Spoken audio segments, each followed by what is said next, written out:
Today we're going to be talking about what every home buyer needs to make sure they're aware of in 2025. So I did a video about this in 2024. Here's what's going on. We're going to talk about the buyer's agreement today and why you need to be aware of what it is and what you can negotiate. So in 2024, there was a ton of drama in the real estate industry. Look up NAR lawsuit. Basically what happened is there was this huge case, and what came out of it is that in most states, a buyer's agreement is now required. What a buyer's agreement is it's a written contract between you and the real estate agent that lays out how much they will get paid, as well as how long you are exclusive to work with them. And the reason I wanted to do this video is because a lot of times people have no idea what this is, especially if you bought a house in the past. Like, getting presented with one of these is offensive. You're like, I'm not signing this, pound sand, right? Or if you've never bought a house before, you're like, what is this? So let's dig into it. Now, first, I'm a mortgage lender. I'm licensed in 48 states. My team's licensed in 50. We're one of the top purchase teams. So all we do is talk to home buyers all day, which is why I wanted to do this video. I wanted to share with you what I'm telling my clients so that you guys are in a better position. Now, first of all, there are a couple states where a buyer's agreement is not required. For example, Alabama just passed a rule where it's not required. Most states it is required, okay? Generally, an agent will be asking you to sign this before they show you a house, okay? Very important. I feel like, would I personally work with a real estate agent that just sent it to me, especially if I was a first-time home buyer, and said, hey, I need you to sign this before we go out? No.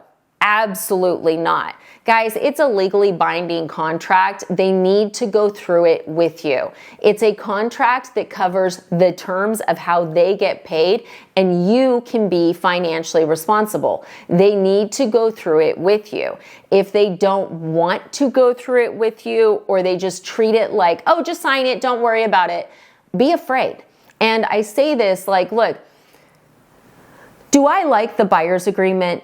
No, not really. I don't, because I think it scares a lot of people. I think it can lead to some negative relationships. I'm not a fan. I also think that since the buyer's agreement came out, real estate agents are actually making more. That's the funniest part, is that the whole thought with the concept of this buyer's agreement was that people were going to start negotiating agents down and it would reduce what real estate agents make. But actually, everyone I'm talking to is making more. So if they won't go through it with you, that's your red flag. Because if they're not going to take the time to go through that with you, where they're asking you to commit to them, are they going to go through the purchase contract with you, or are they just going to tell you to sign that too? Right? That's the thing. As a buyer, whether you're a first time or a seasoned investor, you need to make sure that you're working with a real estate agent that will go through these legally binding contracts that you're signing. Now, if you're in a state like New York, generally it would be the lawyer that goes through the purchase contract. But if you're doing some sort of buyer's agreement, they need to go through it with you. Okay? Now, the buyer's agreement, a lot of people go, oh my God, do I have to pay the agent? I can't afford to pay the agent. I'm already paying for my closing costs. I'm already paying for my down payment. I don't have 2 or 3% to give to an agent. And what I have found is that a lot of my clients, even if they have a ton of money, they don't want to give it to the agent. So it's going to be really important that when you guys are going through this document with your real estate agent, you make very clear what you will and will not do. So if, for instance, they're saying, okay, I'm just making up numbers, okay? I want 3%. You want to say, hey, look, that's great, you want 3%, but you're going to need to negotiate for the seller for it, okay? And if they say, well, I'll only show you houses where the seller's paying 3%. No. That's not the way it's supposed to work. It's supposed to be the agent still showing you any house, and they have to try to negotiate for it. It's just like if you were like, you know, I really want to get at least $10,000 off of list price. It'd be like if the agent goes, okay, well, let me call every seller to see who will take $10,000 off of list price, and then we'll go there. That's ridiculous. Like, the way this works is you need to present a contract to the seller with what you're negotiating, then the seller can think about it. Because a lot of times they're gonna say no on the phone, but when it's in front of them, they may say yes. So it is a good test to A, see if they'll go through things with you before the purchase, but B, to see if they're a negotiator. And I'm telling you right now, if I'm thinking, what is the number one skill? After everything I've seen, 18 years as a mortgage lender, so many real estate agents, oh my God. Number one thing I look for in an agent, negotiator. I want a negotiator. You know why? I've seen the transactions where they're not a negotiator versus the negotiator. These buyers are doing so much better, so much better. So that's a good thing to talk about with them. The other question I would ask is like, hey, look, if the seller, like you want 3%, but if the seller, it will only pay 2.5%, what are our options? Okay. And the reason I say that is like, look, and this is personal, this isn't me giving you advice, but this is just me personally. If I was buying a $500,000+ house and someone said, well, you'll have to pay me that extra 0.5% or I won't do it, I would be like, I don't think we're gonna work together. And the reason I say that is that prior to this lawsuit, we would see a lot of the houses that are like, you know, 500, 600, 700, $1 million, $2 million, where the seller was paying 2 to 2.5% commission to the buyer's agent, and they were totally fine with it. So I think it's an interesting test from my perspective, but you have to do what you're comfortable with, because that's the thing. No one can tell you how to negotiate these. It's one of the problems with how this was all rolled out. It was rolled out and there's like no buyer education on it, which is why I'm doing this video. So you really want to make sure you understand how much they expect to get paid, you know, what happens under certain circumstances, what your expectation is, okay? Very important. The next thing is how long you're exclusive to them. Now, look, if I was going shopping right now, how long would I personally be comfortable with, and what do I recommend to my clients? 7 days. Look, there's a lot of real estate agents that are going to throw you this contract and say, hey, it's 60 or 90 days, that's our minimum. I don't think that's real, you know, and there's no such thing as a minimum. That may be what they want, but like, for instance, I work with a lot of the top agents around the country, and I've talked to them about this. I'm like, guys, like, what do you think about a 7-day? They're like, I think that's fine. They're like, let's see if we vibe. And if we vibe, great. I'm going to ask you to sign, you know, a 60 or 90-day at that point if you've determined you like me. But yeah, they don't want to trap anyone early. And that's the thing. You know, there's some of these where they can actually have a cancellation fee. So you could sign something that says you're like married to someone for 90 days. You could go out with them and they could be a swamp monster. And then in order to get out of that contract, you have to pay them.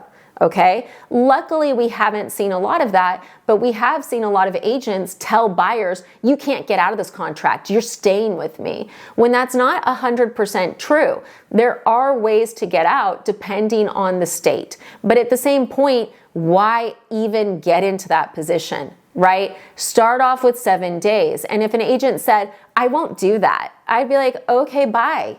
Like, if you don't understand that I need to be comfortable with you for the biggest purchase I'm going to make in my life, you're not going to understand a lot of the stuff and a lot of the attention and care that I'm going to need during this transaction, right? And that's what you guys need to understand, because a lot of times as buyers, like, it's intimidating, right? And I'm a mortgage lender, and I'll tell you it's intimidating too. Some of these agents are downright scary. And it's not them being scary, it's just you want a house and they can get you into a house and you don't want to get mad at the gatekeeper. But at the same point, what you need to understand is the agents that I have seen that are being like really crazy with the buyer's agreements and trying to lock people in for a year and stuff, they're not the good agents. They're just trying to have a hostage, okay? Which is not what you want, you don't want. The other thing that sometimes you'll see in there is, besides the commission, you'll see they add a transaction fee. You know, I would be doing the math and seeing what you're comfortable with. Everybody has different feelings on transaction fees. You know, sometimes these real estate agents are charging you a transaction fee because maybe you were a referral from a website that's taking 30% of their commission. Yeah, I've talked about it in other videos. Or you're a referral from another real estate agent that's taking 30% of their commission. So you could be looking at the buyer's agreement saying, oh my gosh, this real estate agent's making so much money, but you don't understand that Megacorp XYZ is taking 30 to 40%. There's lenders where if they refer you, oh, don't worry, we have a preferred lender for you. They're taking 30 to 40% of their commission. We don't do that. Like, will we help you find a real estate agent? Yeah. Do we take a nickel? Absolutely not. No. It de-incentivizes them from doing a good job for you, and it makes the whole process more expensive for you. Why would I do that? Just so I can make a couple extra bucks? No, not good. Not a way to sleep at night. Okay, so you could always ask that too. You could say like, hey, you know, what your commission is here, is that also going to go to any other parties? You know, if you find them on Zillow, is Zillow going to get a portion of your commission? If Veterans United recommends them, is Veterans United going to get a portion of your commission even if I work with Jennifer? Right? What about like, oh, Mr. Ramsey sent me to you. Is he going to get a portion of your commission? Feel free to ask, guys. It's very interesting when you dig into it. But the bottom line is this. A buyer's agreement can in many ways protect you, right? It's like a first date. So it's definitely showing you if the real estate agent's going to go over stuff with you. It's showing you if they're going to be a negotiator. And it's also showing you how reasonable they are, right? You know, asking for 7 days to start, like that's reasonable. You know, 2 weeks, I think that's reasonable as well. 6 months and we haven't even gone out to dinner? Oh, I don't know about that. That's a big commitment. So make sure that you guys are paying attention to these. The other thing is if someone says, oh, I don't need you to sign one, you know, we'll just sign when we go into contract, I would be asking, hey, look, like, I just want to make sure you're going to be negotiating with the seller for your commission, right? Like, really talk to them about that up front, because you also want to watch out for someone where they're not doing this agreement, but then they are, when they go in to negotiate, they're asking for something that you never would have agreed for as their commission. So I hope this video is helpful. Look, it's not a video hating real estate agents. The best real estates in the country are taking their time to educate buyers about the buyer's agreement. They're taking their time to explain the different caveats.